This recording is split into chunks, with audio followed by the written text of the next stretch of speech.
వెళ్ళింది ఆమె. కానీ అక్కడ వెళ్ళిన తర్వాత ఏం మాట్లాడారో కూడా చెప్పలే.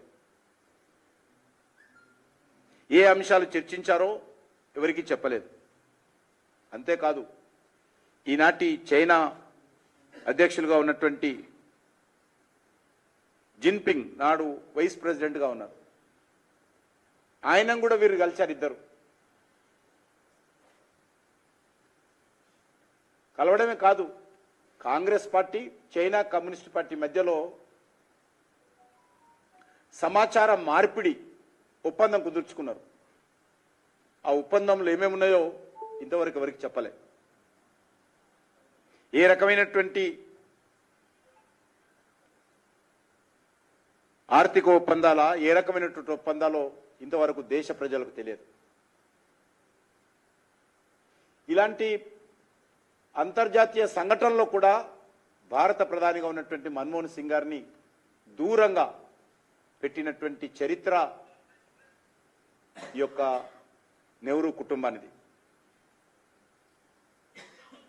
మూడవసారి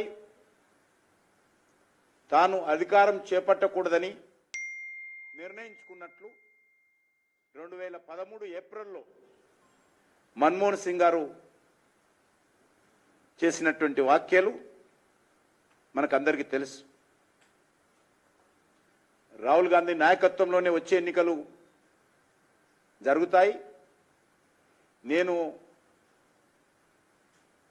నాయకుడిగా నా నేతృత్వంలో ఎన్నికలు జరగవని మన్మోహన్ సింగ్ గారి చేత బలవంతంగా సోనియా గాంధీ గారు, రాహుల్ గాంధీ గారు ప్రకటింపచేశారు. మన్మోహన్ సింగ్ గారు తన 10 సంవత్సరాలలో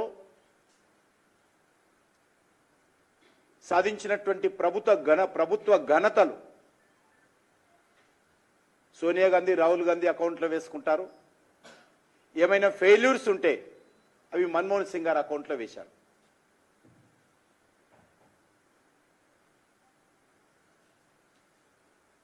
ప్రధానిగా మన్మోహన్ సింగ్ గారు పనిచేస్తున్నప్పుడు దేశానికి సంబంధించినటువంటి అన్ని నిర్ణయాలు కూడా 10 జన్పథ్ నుంచే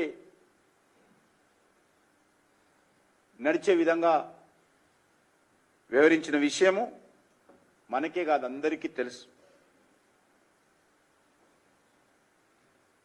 క్యాబినెట్ మినిస్టర్స్ కావచ్చు, ముఖ్యమంత్రులు కావచ్చు, సోనియా గాంధీ గారిని, రాహుల్ గాంధీ గారిని మాత్రమే కలిసేవాళ్ళు. ప్రధానమంత్రి గారిని కలవడానికి అవకాశం ఇచ్చేవారు కాదు. చివరికి ఏదైనా ముఖ్యమైనటువంటి విషయాలలో ప్రధానమంత్రి గారు కూడా సోనియా గాంధీ గారిని కలవాలంటే అపాయింట్మెంట్ కూడా ప్రధానమంత్రికి దొరికేది కాదు. ఇది నేను చెప్తున్న విషయాలు కాదు, ఇవి గతంలో జరిగినటువంటి వాస్తవాలు.